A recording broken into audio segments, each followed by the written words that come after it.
Assalamualaikum, salam sejahtera dan selamat kembali ke channel Abang semula. Hari tu Abang ceritakan cerita yang stres kan. Abang ni kalau orang cerita tu cerita stres, Abang akan jadi stres. Tapi kalau orang tu cerita kelakar, Abang akan jadi kelakar. Tapi kali ni ceritanya antara stres dengan kelakar. Jadi ceritanya kali ni tentang jalan hijau. Kalau jalan hijau tu, kalau orang-orang Selangor kebanyakannya memang tahu jalan hijau tu adalah jalan antara jalan yang sunyi dan dia ada banyak selekor, kelok-kelok, kelok-kelok, selekor. Dan kat situ memang selalu orang aksiden, selalu orang kemalangan dan memang kebanyakannya hilang nyawa kalau aksiden kat situ. Jadi kisah hari ni adalah pengalaman seorang abang bagi dia nama dia abang lepas sebab dia lebih tua, jauh lagi tua pada abang kan. Ada seorang abang namakan dia sebagai abang Ali lah, okey, abang Ali sebab dia tak nak beritahu nama yang sebenar. Jadi abang namakan dia sebagai abang Ali. Pengalaman dia kira-kira 2014 lah, lama jugalah ni. Tak adalah lama sangat, baru juga. Dan cerita ni seram ke Abang rasa macam menarik tak? Abang tak pernah dengar cerita yang macam ni, iaitu dia berdepan betul dengan benda tu, memang menghadap. Jadi kalau korang nak tahu cerita pada mula sampai habis, tonton video abang akan ceritakan. Jadi hari ni satu cerita lah abang nak ceritakan, bukan dua cerita, tapi satu cerita ni pun dah cukup panjang. Cerita ni macam ni.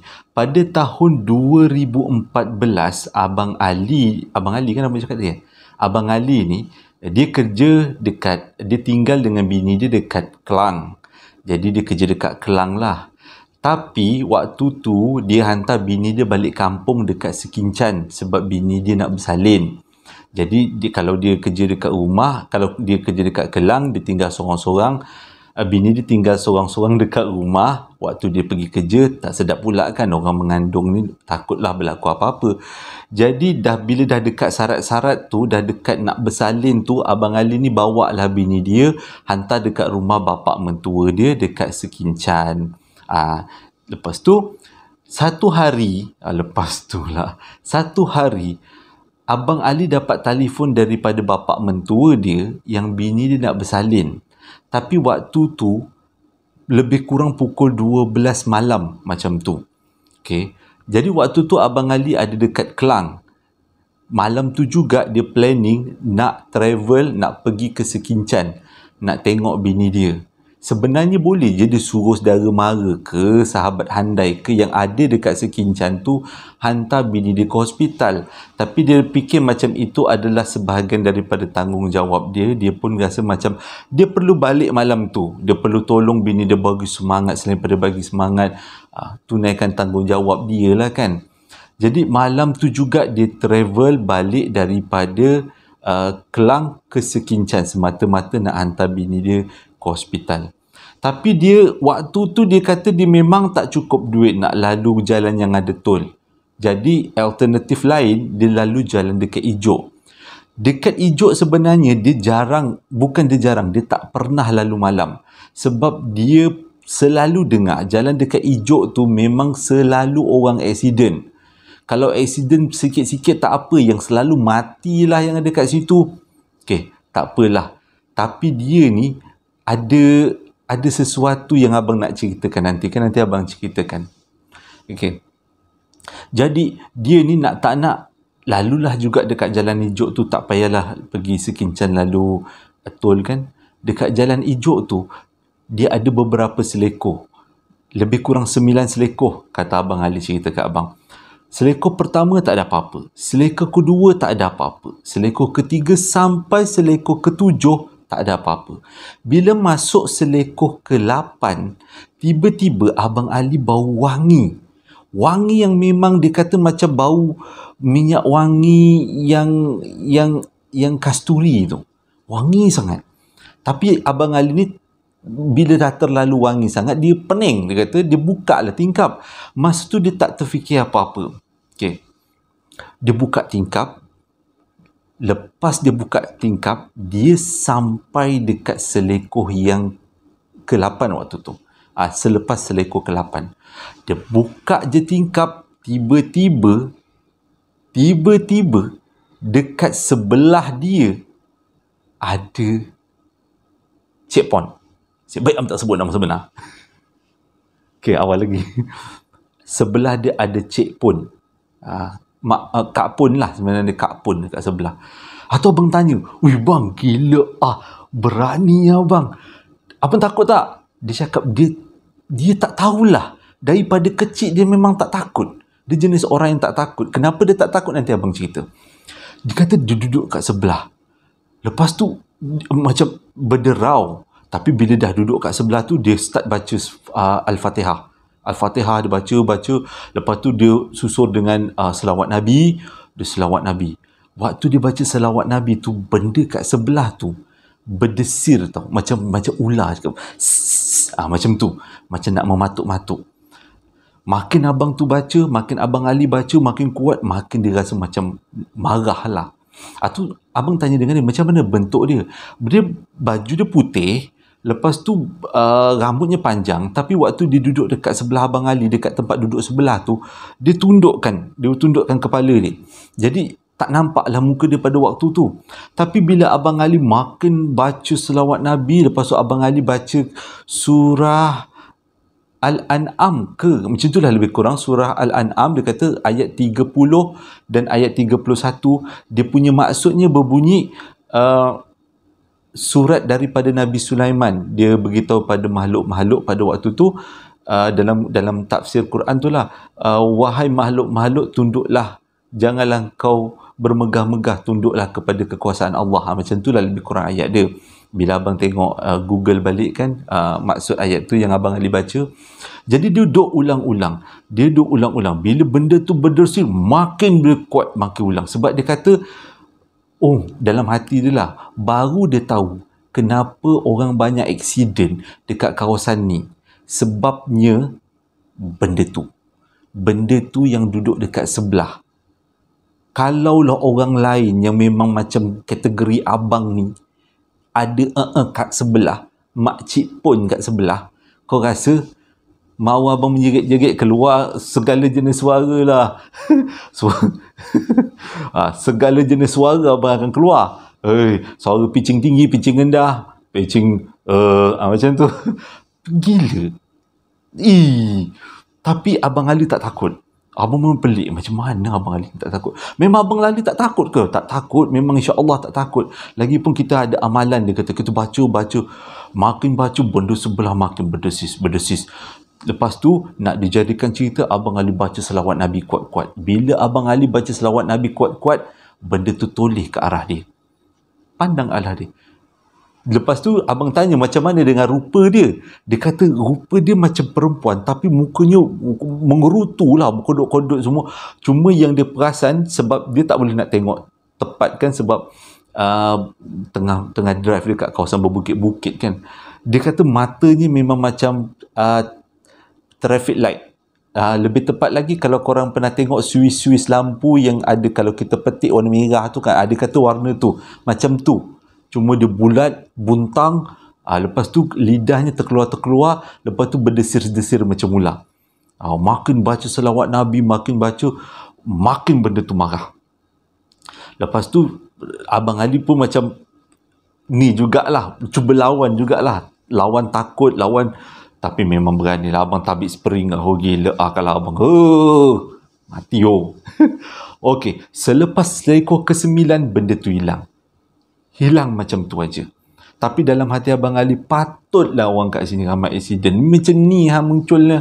Set baik dia muncul dekat kereta aku. Agaknya lah kan hantu tu pun macam menyesal jugalah. Tak aksiden pun. Macam tu kan. Agaknya selalu je kalau dia muncul dalam kereta orang mesti aksiden kan. Ni tak aksiden lah, macam menyesal aku muncul kan. Macam tu lah. Jadi bila dah hilang tu, abang Ali macam bersyukurlah. Dia teruskan perjalanan dia sampai kat rumah bapa mentua dia dekat Sekincan. Nak dijadikan cerita, abang pun nak cakap pun sebersalah, tapi abang cakap lah sebab abang dah minta izin kat abang Ali kan. Bapa mertua abang Ali ni membela tau. Dia bela saka. Dia rasa benda tu dia bersahabat. Dia tak adalah rasa dia memperhambakan diri, dia rasa dia bersahabat. So dia rasa benda tu tak salah lah kot. Dia kata ada saka lah bapak mentua dia. Jadi bila sampai je kereta Abang Ali depan rumah, bapak mentua dia terus keluar. Mungkin bapak mentua dia rasa kan waktu tu, kau jangan naik selagi benda tu tak pergi, dia kata. Bini kau ada kat atas nanti apa-apa jadi susah, kata bapak mentua dia. Tak apalah, Abang Ali duduk bawah sambil isap okok, sambil-sambil tu bertenang, sebab benda tu dah tak ada kan, dia pun tak nampak benda tu kan. Bapak mentua je yang cakap macam tu, dia pun rasa macam tak adalah, tadi kan ada kat jalan dah hilang. Bapak mentua dia berangan kot, macam tu lah perasaan dia kan. Dah lama-lama tu dia pun naiklah rumah, dia pun kemas-kemaskan beg suami lah, beg bini dia, dan dia pun bawa lah bini dia pergi hospital terdekat. Okay. Bila sampai dekat hospital, teruslah dia daftarkan bini dia masuk dekat dalam labor room. Bila sampai dekat dalam labor room tu semua, dia malas nak lepak dekat kawasan hospital. Dia pergilah dekat kawasan taman mainan dekat kawasan hospital tu. Kat hospital tu ada taman mainan.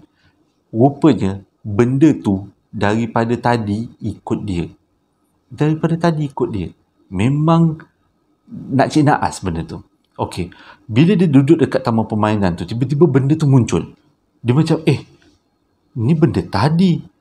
Dia pergi dekat-dekat dengan benda tu. Abang Ali pergilah dekat-dekat dengan benda tu. Lepas tu dia tanya, sebenarnya kau nak apa? Dia cakap satu perkataan je, darah, dia kata. Atau abang tanya, tanya dengan Abang Ali lah, macam mana suara dia? Macam kau tengok dalam filem tu lah, Abang Ali cakap. Macam garau-garau macam tu, suara dia kasar-kasar. Dia kata dia nak darah. Satu perkataan je, darah.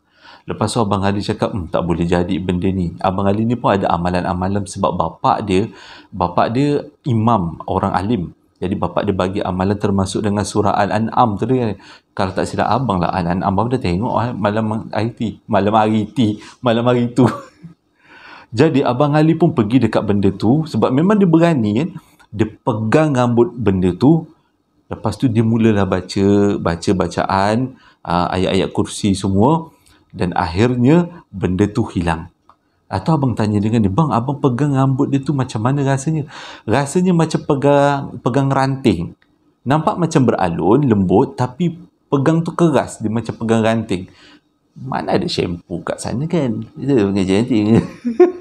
Itu macam ranting kan? Mana ada shampoo kat sana? Agaknya lah, bagi abang lah, benda tu sebenarnya dia nak darah kan. Jadi sebab itu dia masuk dekat dalam kereta orang tau. Lepas tu bila orang tu accident, orang tu luka ke atau orang tu meninggal ke, dia akan hisap darah orang tu kan. Tapi terkena pula dia masuk dalam kereta Abang Ali. Memang tak nasib baik lah. Punyalah berdesir-desir, buatlah, kata Abang Ali, kuku dia panjang, rambut dia panjang, rambut putih macam tu dekat jalan hijau. Abang, kalau bila Abang Ali beritahu jalan hijau, memang hukumnya abang tak lalu malam lah jalan hijau. Kalau lalu malam pun abang mungkin satu kereta tu ramai-ramai sambil sama-sama bertasbih, pasang MP3 Quran, tasbih ramai-ramai, kalau boleh bawa halo tu kan. Jadi Abang Ali kata lepas dia baca tu hilang, dan itulah puncanya kenapa orang banyak aksiden dekat jalan hijau tu. Lepas tu kita balik kenapa Abang Ali tak takut? Mana ada manusia tak takut? Kurang-kurang ada berasa macam terkujat macam tu kan. Tapi Abang Ali tak macam tu. Abang tanya dengan dia, memang abang tak takut? Dia kata memang daripada kecil. Atau abang tanya, apa puncanya? Macam ni. Abang tu cakap, kira-kira Abang Ali tu dah 40 lebih, dekat 50 kan. Waktu dia lahir dulu, ikut kata mak dia ni, dia lahir keluar daripada rahim mak dia ni dengan air ketuban yang belum pecah. Jadi bila dia lahir tu, nurse terpaksa atau bidan terpaksa gunting ketuban tu, pecahkan, baru Abang Ali tu nampak lah. Abang pun tak tahu macam mana nak describe, tapi macam tu lah yang Abang Ali cerita. Abang pun tanyalah dengan kawan-kawan, betulkah ada peristiwa yang lahir dengan air ketuban tu? Oh, ada rupanya. Abang ingat tak ada. Oh, pelik. Jadi abang pun baca-bacalah tentang orang yang lahir dengan air ketuban macam tu kan. Memang rupanya orang ni ada kelebihan. Kelebihannya adalah dia suka ambil risiko. Apa-apa dia buat, dia ambil risiko. Dia tak kisah apa jadi, pada pandangan dia benda tu betul, dia ambil risiko. Sebab itu dia memang tak takut. Sebab itu Abang Ali tu ada kelebihan tu. Abang Ali cakap, abang lahir macam ni. Jadi mungkin macam ni keadaan kelahiran masa abang tu, kena keluar dengan air ketuban tu, membuatkan abang tu Allah bagi kelebihan lah, tak takut lah dia kata, dia berani lah dia kata. Jadi peristiwa tu, kata Abang Ali, satu ujian untuk dia supaya kita ni jangan takut dengan benda lain selain daripada Tuhan, daripada Allah Ta'ala. Kita jangan takut. Sebab Abang Ali, daripada peristiwa ni juga Abang Ali tahu hidup kita ni memang banyak benda yang kita tak tahu, rahsia-rahsia. Ada alam-alam sebelah yang memang ada makhluk-makhluk lain. Jadi satu je pesan Abang Ali, kalau apa-apa yang korang takut, yang penting selawat Nabi jangan tinggal. Dan surah Al-An'am kalau tak silap, nanti kalau abang tulis kat dalam description box surah apa, itu yang Abang Ali beritahu kat abang, amalkan. Tapi selawat Nabi tu bagus kita amalkan, sebab abang pernah dengar dalam ceramah agama, sekali kita selawat Nabi, Allah akan selawat ke atas kita lebih daripada sekali, lebih kurang 10 kali Allah selawat kat kita. Jadi kalau kita rasa seram ke, kita rasa apa, kita amalkan selawat Nabi. Macam tu juga abang cerita dekat YouTube ni kan, sebelum ni abang macam buat bodoh je, macam cerita je lah kan, kan tak ada apa, aku dalam rumah tak ada benda, kalau dia muncul jangan ada muncul. Maksudnya kalau dia cuba-cuba untuk menguji, risau juga. Tapi selepas abang mengamalkan selawat Nabi, sebelum abang mulakan cerita kan, Allahumma salli ala sayyidina Muhammad wa ala sayyidina Muhammad, kekuatan tu ada. Abang macam, kenapa kita nak takut dengan benda tu kan? Buat apa kita hidup, dia pun hidup, cuma alam je berbeza.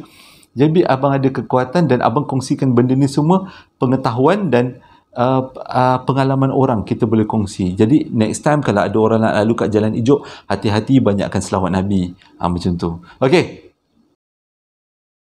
Jadi itu tadi adalah cerita tentang Abang Ali, macam mana Abang Ali gunakan kekuatan dalaman dia untuk menentang jin lah. Abang namakan dia sebagai jin kan. Jadi hati-hati dekat jalan hijau, supaya kalau lalu kita banyakkan selawat Nabi. Dan abang rasa ini, kalaulah abang di tempat Abang Ali, abang tak seberani itulah. Mungkin benda tu kena latih selawat Nabi, boleh buat nasyid lagi, ya sallallahu alaihi wasallam, macam tu. Okey, terima kasih dah menonton video abang daripada mula sampai habis. Cerita hari ni pendek je, okey lah kan, pendek tak apa. Ada yang minta kat abang, bang pendek sangat cerita bang, panjang. Ya Allah ya Tuhanku, abang nak menghabiskan yang 20 minit ni pun abang rasa macam kering-kering tekak ni. Lagipun kalau panjang sangat takut macam korang ni sangat kan, panjang sangat lah cerita abang ni, nak habiskan 1 jam lah macam tu. Jadi abang cerita pendek-pendek je. Okey, terima kasih sekali lagi sebab dah menonton video abang daripada mula sampai habis. Hingga berjumpa lagi dalam posting abang yang akan datang. Assalamualaikum warahmatullahi wabarakatuh.